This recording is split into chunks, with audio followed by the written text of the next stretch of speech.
as Celtic begin their attempt to close the gap still further on Aberdeen at the top of the Premier League, but facing as tough opposition as they could expect. Dundee United have been undefeated in the last 4 league visits to Celtic Park, so they obviously pose a big threat. The Celtic side has Davy Provan back on the right wing. It's him playing the ball forward for McGarvey. Provan back in the side, replacing John Cahoon. And in central defence, Martin McLeod is still continuing his run alongside Roy Aitken, proving his versatility for Celtic. He's played in midfield and at left back and now at centre back. And Dundee United are unable to find a place in the side for Paul Sturrock, who's fit again, and he's taken his place on the bench. Here's Frank McGarvey now breaking on the left. Johnston waiting through the middle. United defence has now had time to get back. There's McGrain. Brian McClare couldn't turn quickly enough for the shot at goal. Now it's with Paul McStay.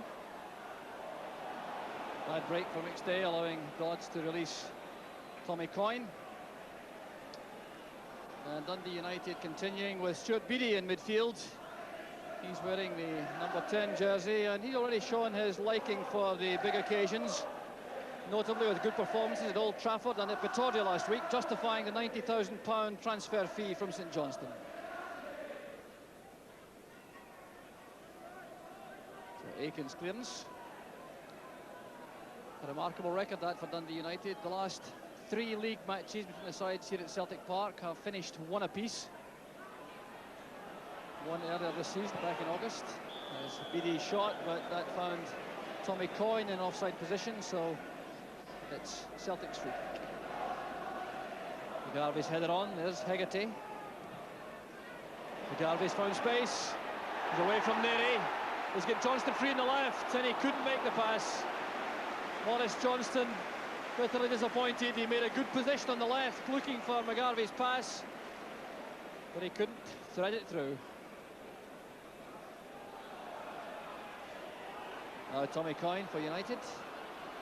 Alec Taylor is inside. And now Malpass. Gough.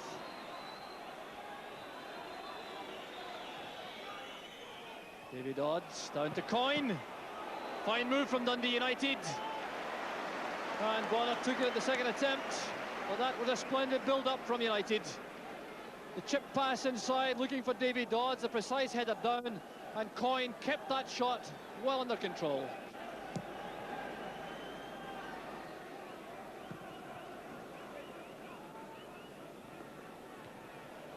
Provin's header, Burns underneath it with Malpass. Good pass from Beattie. Now Taylor. Gough again, continuing the excellent form he showed last week at Pittodrie. Taylor with the early cross, but Paul McStay's there for Celtic. A good accurate pass for Tommy Burns. Every pass from McStay winning applause from the Celtic supporters, giving him some encouragement. There's Brian McClare. Now Provan. Gough's headed out. Still Celtic keep the pressure on. Maurice Johnston. McStay to McGrain. Provan holding up the challenge from Bannon.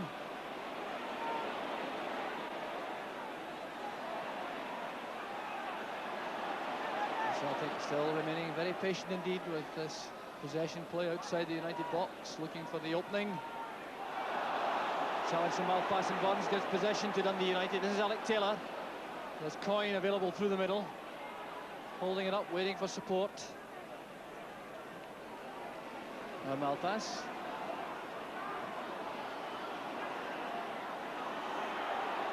Tipped by Reid.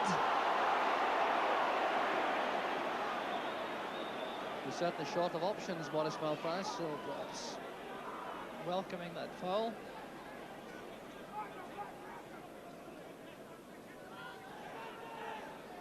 Taylor's free kick. There's Gough. And Bonner a bit exposed there as Coyne came in. He took it very cleanly. And once again, Richard Gough found space in the Celtic penalty box. Some very good play out there already in the match from both sides. Provin's in behind Holt. Trying the first time shot, he was short of support up front. David Provan looking very sharp indeed.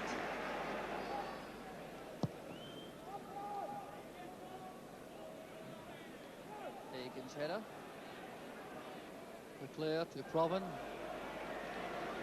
Jim McLean, the Dundee United manager, in the director's box. No sign of his walkie-talkie at away games.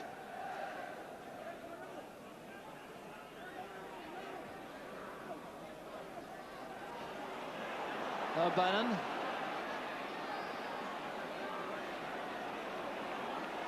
Richard Gough. The tackle was by Roy Aiken. Well passed very quickly in Barnes. Coyne is onside, a great chance for United. Davy Dodds couldn't get on the end of it, and some very calm play at the back by Brian McClare. Still United come forward, it's with Bannon. Taylor is there. Now BD. Fine tackle that by McGrain. Good anticipation as he went for Holt's pass towards Bannon.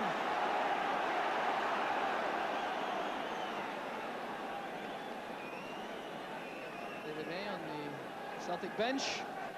Frank Connor on his right. Dodds trying to ease himself away from Aiken, but a formidable opponent, Roy Aiken. There's Johnston. And Provan taking on Holt. McAlpine's committed under a lot of pressure, and McAlpine managed to keep the ball out, but he'd already been fouled by Brian McClare. Referee Duncan's whistle going instantly as McClare made the challenge on the keeper.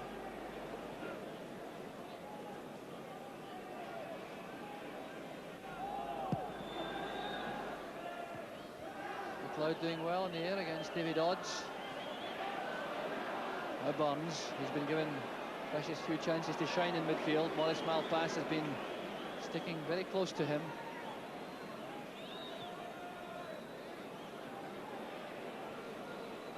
McStay. Now McGrain. That's for McClare. Testing the pace of David Neary. Here comes McClare. McAlpine with a slide tackle. Now Burns. And there's the opening goal. Tommy Burns makes it 1-0, 22 minutes of the first half gone. McAlpine acting as an auxiliary defender, but eventually caught out by Burns. And this really was a splendid Celtic goal. Built up on the right, McStay to McGrain, forward it went to McClare. He attacked David Neary with great success. Played the ball across the face of the goal. McAlpine tackled like a centre-half. The ball broke out, Burns kept his head. And that's a great finish to give Burns his 7th goal of the season. McGrain's tackle. Provan does well, shaking off Holt.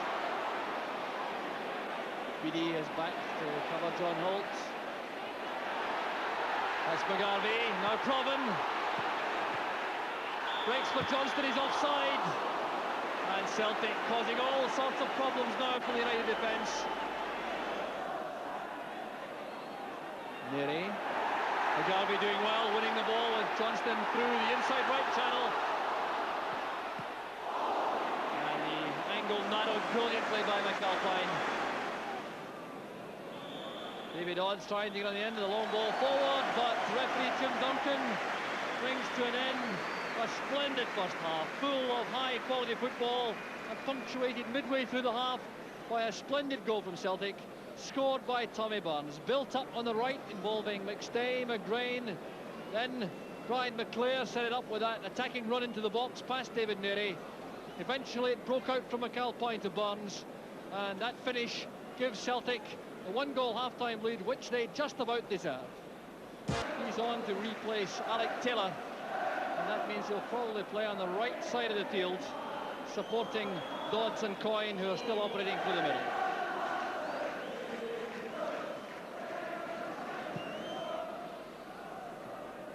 For United, a goal behind at half-time, but contributed a great deal to that superb first half. Celtic undoubtedly getting a lift from Tommy Burns' goal midway through, and they certainly held the initiative from that point until the interval. But United still remain very dangerous on the break, and I'm sure they'll still have a lot to offer in this second half. Celtic though looking very sharp and dangerous coming from midfield up front. Stay has operated well in the middle of midfield with Ryan McClair on his right and Tommy Burns on the left. And there's been some sharp, incisive running up front from Provan, Johnston and McGarvey.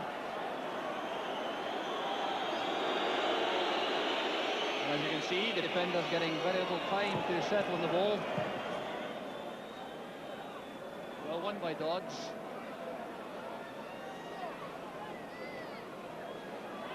Full stretch. Sturrock to Beattie. That's for Sturrock again. Taking on more than McLeod, but running out of space on the right. Sturrock operating in the role he performed so well in against Rangers at Tannadice a few weeks back, in the second half at any rate. Wide on the right.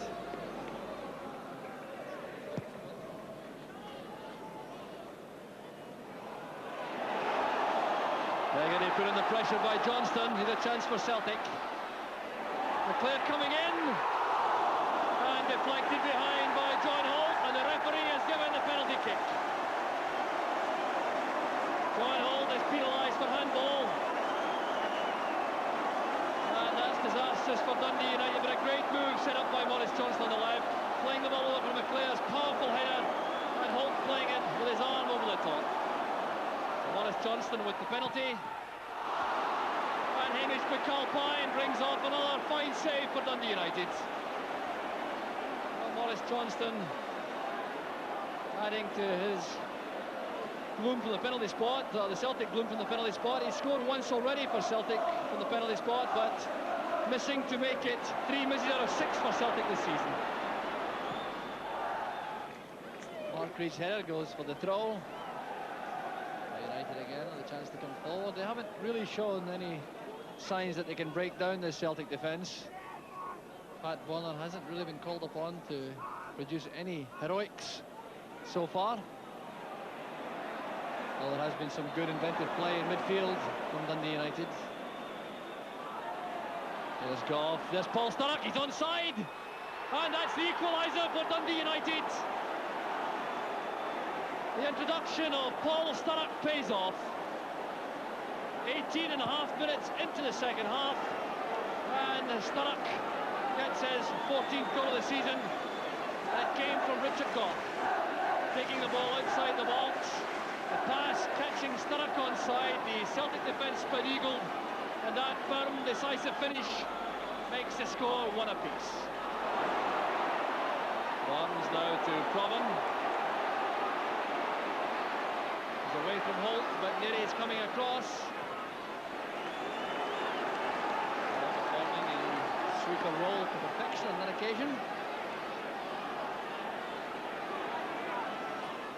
There's Frank McGarvey.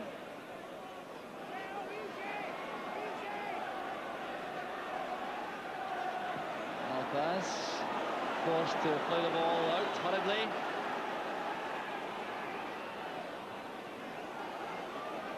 Johnston back to McStay.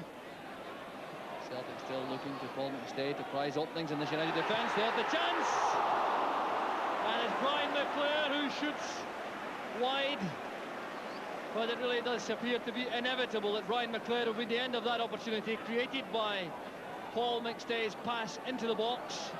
A bit of disarray in that United defence. It broke the penalty spot, and there was McClair with the instant shot just wide.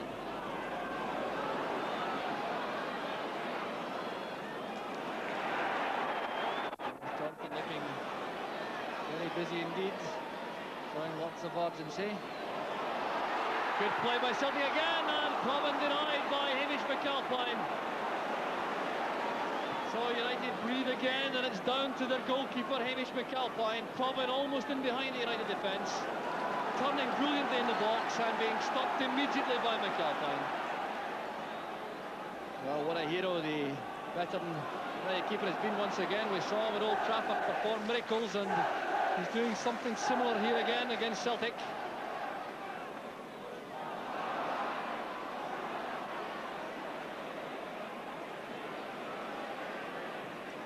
McLeod playing the ball straight to the chest of Richard Gough. David Dodds down to Coyne. Well, that ball was stopped by Aiken, otherwise Dodds was clean through and goal.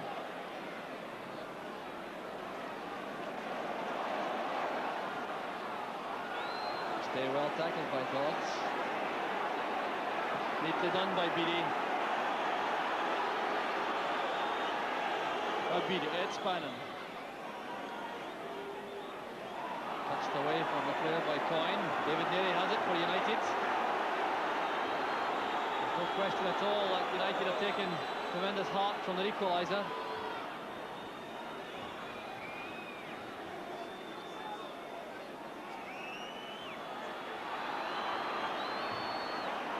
Finds Neary, now Holt. Sees the chance to come forward. Runs into Aiken, and that's a free kick. Well, Aiken showing his exasperation there, but there's no doubt that he blocked down John Holt. Some activity off the ball will result in trouble, I think, for a Celtic player, and it will be Murdo McLeod, I fancy. Well, John Holt certainly evokes a lot of anger in the Celtic camp, principally because of one tackle on Danny McGrain, which certainly did some damage to the Celtic man, and Murdo McLeod having something to say to Holt after the challenge by Roy Aiken is booked.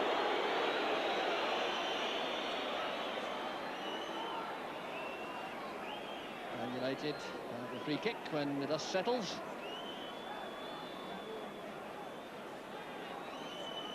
Bonner at a three-man wall in front of him. Beattie and Bannon over the ball.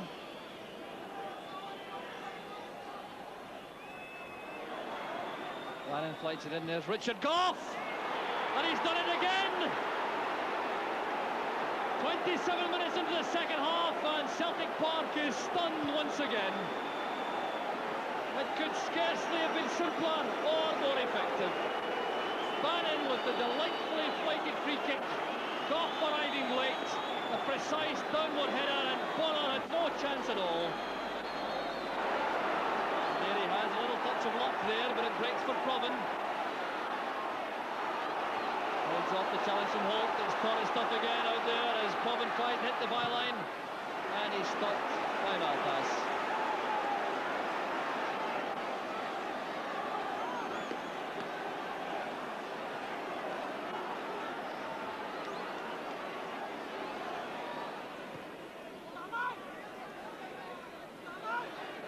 Provan trying to make room for the cross.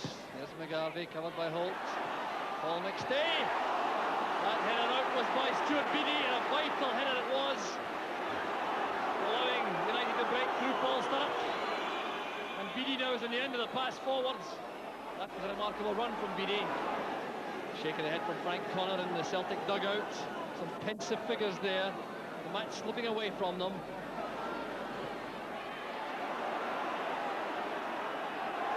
Bannon back helping out in defence. Doing a good job for United.